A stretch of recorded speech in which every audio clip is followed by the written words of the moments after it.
Hello everyone and welcome to The Vortex, where lies and falsehoods are trapped and exposed. I'm Michael Voris. So going on 46 years after the close of the Second Vatican Council, how come things are such a disaster in the church? How come the church in the West is fading away? Wasn't the council supposed to engage the world and find bright, shiny new ways of proclaiming the gospel to the world? A few days before Christmas, Bishop Athanasius Schneider gave a speech to cardinals, bishops, and theologians in Rome. And there were some very big, heavy hitters and influential people sitting in the crowd. His speech was nothing short of breathtaking in its grasp of the current disaster, as well as his recommendation to begin to change course. We've posted the relevant part of that has been translated into English right over here. If you're watching on YouTube or some other site, go to realcatholictv.com and click on the Vortex and look for this link. His Excellency said there were two main reasons that Vatican II has failed to produce what he called, quote, abundant and lasting fruit. And just for the record, this isn't us saying this, it's a bishop who commands a lot of respect around the globe. Now, the first reason he says was, quote, the violent process of cultural and social revolution during the 1960s, which like every powerful social phenomenon penetrated inside the church, infecting with its spirit of rupture vast segments of persons and institutions, close quote. Think about that. Here is a bishop standing up and saying it just like it is in plain and simple language. A violent revolution which penetrated and infected the church. Thank you, Bishop, for saying it like it is. Why can't bishops in America and other Western countries say it like that? That's a good question, and in fact, it's been part of the problem. But don't believe us about it. Listen to what the very good bishop said. Quote, the other impediment, this is the second one, the other impediment was manifested in the lack of wise and at the same time intrepid pastors of the church who might be quick to defend the purity and integrity of the faith and of liturgical and pastoral life, not allowing themselves to be influenced by flattery or fear. Did you hear that? A lack of wise and intrepid pastors. In other words, foolish and cowardly bishops who would not stand up to the revolution penetrating and infecting the church. This very thought has been the premise of almost every vortex we've done, and either directly or indirectly, the subject of most of them. Cardinal Raymond Burke said as much in his famous speech given back in October, where he came out and said that bishops who did not follow the magisterium are disobedient themselves.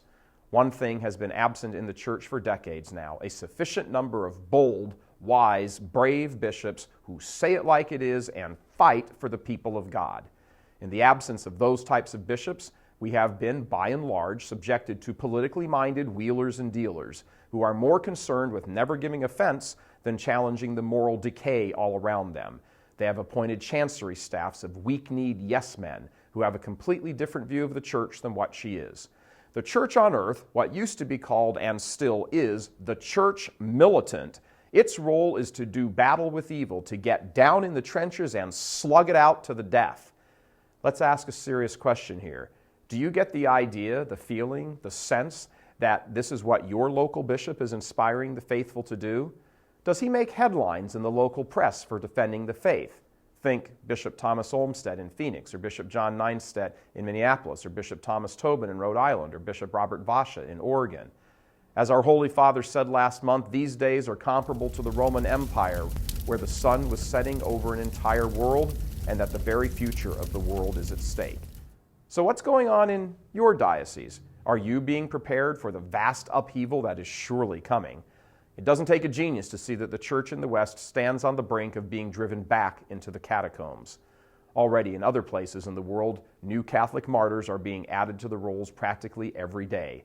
That largely is at the hands of Muslims or communists, but here in the West, a giant campaign of Catholic marginalization has already begun. As a matter of fact, it's in full swing. Is your local bishop and his staff urgently preparing you for holiness?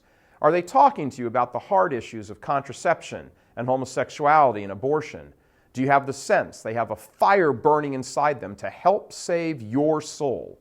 Or is the professional Catholic crowd, as the Pope has termed them brilliantly, getting geared up for the next diocesan-wide fundraising campaign, going through yet another round of school and parish closing, dialoguing about how to not really teach sexual morality to younger Catholics. When you look down the roll of saints, it's notable that there aren't that many bishops included. Those that are present are either martyrs or of the take no prisoners kind of crowd. They were not the administrators. It was St. Athanasius himself who said, "The floor of hell is paved with the skulls of bishops." These Vortex episodes aren't meant to poke fun or bash the bishops. Quite the contrary. They're meant to awaken in us, in the Catholics, the great need for our bishops to be fearless and intrepid and wise. It is their sacred duty to shepherd souls to heaven, no matter the personal cost to them. They do not get to approach this duty with ambiguity or hesitation. They don't get to talk the talk, as some of them do, and then not walk the walk. They don't get to send mixed messages that homosexuality is objectively disordered and then appear to be either supporting it quietly or not actively fighting against it. For too long, Catholics in the West have been plagued, and I use the word deliberately, plagued by too many weak bishops. The time has come for this to end. In fact, it's already passed. If you don't believe me, listen to St. Athanasius or Bishop Athanasius. Two men, same name, same message. God bless you. I'm Michael Voris. Please help us keep delivering these kinds of messages that so desperately need to be heard and acted on. Join RealCatholicTV.com today as a premium subscriber.